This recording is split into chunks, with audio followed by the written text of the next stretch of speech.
And yes, this is a very random video, and I'm basically comparing setting up this leg press to define quality requirements in software maintenance. So basically, first thing we'll look at the availability. So that's why I went right to the open squat rack. No one was in there, so I can pretty much throw a bench in there, and of course use the Bodylastic Ankle wraps, and make sure it's the one with the extra D-ring on there, and make sure it's in there more securely. Which then, of course, you want to figure out how you're going to put it in there, which goes to how you're going to be able to install it, or installability.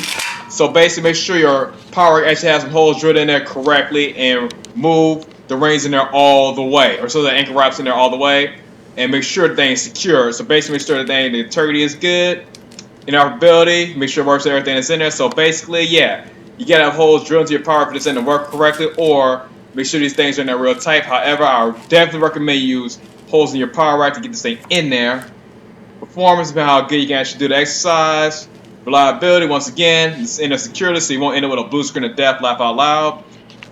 Okay, right now I'm actually going to the next tenet, which should be safety and security, or most security, which is why I'm using the band barrier from Bodylastic to make sure this thing is in there properly.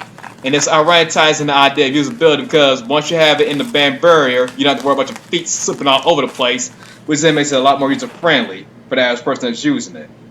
And of course, efficiently, like, yeah, it's more efficient at this point because now I don't have to worry about people waiting in long lines at the gym. The new resolutions are all over the place. Modifiability, can it be modified? Yes.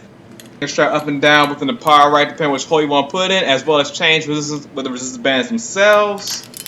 And I'm going through this list. Next thing we'll look at, of course, will be portability. Obviously, with these being resistance bands, it's portable, so you can actually use it within a power rack, or if you're in a hotel room, you can use the door stops that come from Bodylastic, you can use that as well. And now we look at reusability. Yeah, you can reuse everything. Scalability, yep, you can use it a lot. And versatility, yeah, this thing is very versatile. And next thing you want to do, you want to verify the results. Well, after doing this, my quads will burn like crazy. So yep, that verifies as being a good exercise.